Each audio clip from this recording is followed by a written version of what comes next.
was asked this question recently by a client.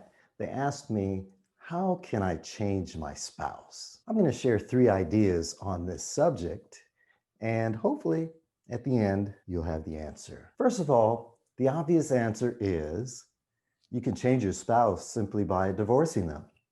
But let's put that off to the very end as a last resort. The second idea I want to ask is, why do you want to change your spouse? And that's the question I asked the client. Well, he said, they make me angry. They do things that irritate me, on and on and on. So what I'd like to share with you is it really about your spouse or is it about you? One thing I've learned is that the universe uses people, situations, challenges, crisis to mold us, shape us and mold us into that person that we need to be to fulfill our dream. Because there's a dream in each and every one of us that the universe has placed there, and the universe will do whatever is necessary to bring that dream to fulfillment. What is the best way to do it? Imagine a potter on a wheel making a clay vessel. That thing is spinning, they're taking their hands, they're shaping it. Sometimes if they mess up, they'll just ball it up and beat it down with their fist and start over, start shaping it. And then when they get to a point where they need to carve off some, they'll grab a tool, a little blade or something, and hold it and just start shaving off the edges and perfecting that vessel. That's the way the universe works in our lives. You see, the universe uses situations, people, challenges to shape us and mold us, to create that person that we need to be. Now, your spouse is just a tool. You finally got a reason to call them a tool. A tool in the hand of the Creator. Like I said at first, if you divorce them, which is the obvious answer for many people, unfortunately, but if you divorce them, all you do is take the tool out of the hand of the Creator and put another tool in the hand of the Creator. Why is it that our spouses can affect us so easily? This is why. We have shields up all day. When we go to work, you go to the store, you're out in public, you have your shields up, protection. It's called self-protection. It's our self-defense. We're protecting ourselves, our ego. And so we have these shields up where nobody can hurt us. Many times people say things to us that we can let bounce off easily. And nowadays people are too pent up and they get easily hurt and easily affected. But imagine how much more easily hurt can you be by your spouse? Because with our spouses, we remove those shields. We take down all of that armor and we open ourselves up. Our heart is exposed to our spouses. When heart surgery is done, they cut the rib cage open, crack that thing open, and prop it open so that they can get to the heart. Well, that's what we do with our spouses. We open ourselves up and leave our heart exposed. Once it's exposed, it's so easy for our spouse to say something simple and affect us. And that's why these things irritate you. Before, when you were dating, you had your shields up, your guards were up.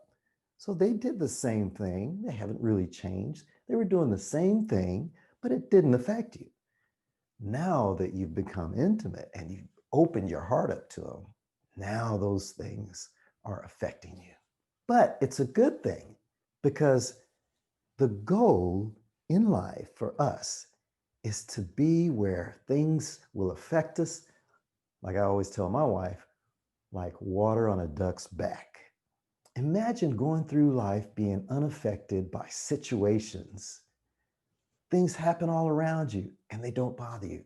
We see people like that and we admire them. We say, man, that person's a rock. No matter what happens, they're steadfast. And that's what we want to be like. And that's what the universe wants for you. So, using all of these situations, especially that tool, your spouse, the universe shapes us and molds us. These things that irritate you, eventually they will not if you don't resist. Resistance is what causes suffering, resistance to change. We've all got to change. Everything changes, everything that's alive. You see a little tree one year, you go back the next year, it's a big tree. Everything changes that's alive. And as long as you're alive, you're going to change. But resistance to change can cause suffering. So don't resist it, go with it. Our spouses are used by the universe, by the creator, to bring out things in you that you weren't even aware were hidden deep down in you. Well, I found out shortly after I got married that I was capable of murder. Of course, I didn't do it, but man, I got so angry. I thought I could. And I didn't know I had that in me. And as all these different things were brought out, then I could address it. I dealt with it. And after a while, it's called maturity, you become a nice, grounded individual if you don't resist change. That's why I don't recommend changing your spouse and getting another spouse, because the work that the universe is doing on you still has to be completed. Now, if you change spouses, all you've done is change the tool that the universe has to use. But the work still has to be done. The key is to allow that work to be done on you. My brother Daniel Tapper gave me this golden nugget years ago, and it's become the motto of my life. You can be right or you can be happy. If you use that with every situation, every scenario that you face in your marriage, and think about that, I can be right or I can be happy. Make that choice. What do you want? You want to be happy. With the male ego, a lot of times we want to be right. My wife tells me a lot, you just hate being wrong, don't you? And I tell her, yeah. Who likes being wrong? Nobody likes being wrong. But sometimes I choose to be wrong. Let her be right.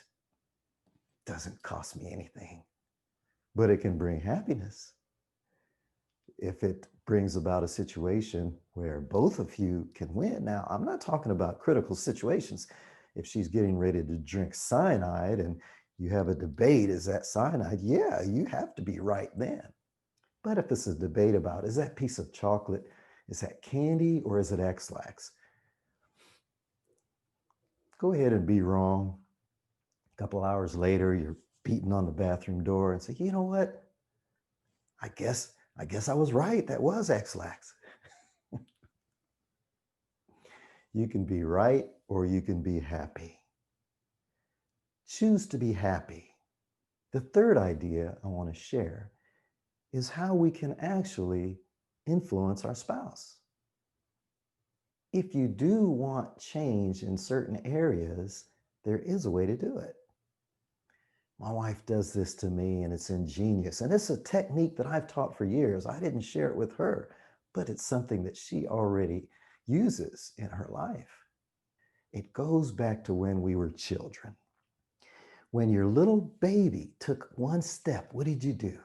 You rewarded that baby. You praised that baby. And what did that baby do? A baby loved that praise. And so they took another step and you rewarded them and praised them again, right? We have that inner child. Each and every one of us has that inner child deep down in us. There's a way to capitalize on that. If there's something that you wanted your spouse to do and they just won't do it, if you catch them doing it, thank them, show gratitude. It used to puzzle me at first because I hadn't shared this idea with my wife, and I'd be doing the dishes and she would come by and thank me for doing the dishes. And I was like, what do you mean? I was speechless. Sometimes I do laundry and she thanks me for doing the laundry. When you thank your spouse for doing something, deep down inside that inner child, we love praise. We love to be rewarded. And so we'll do more of whatever that is. If you want to influence your spouse to do something that you've been wanting them to do, if you can catch them doing it, make a big deal out of it. Reward them and praise them for doing that. They'll like that. You see, what we often do, and many people often do, we focus on the negative things. Look at you. You don't pick up your clothes. Okay, you're focusing on that. You're going to perpetuate that.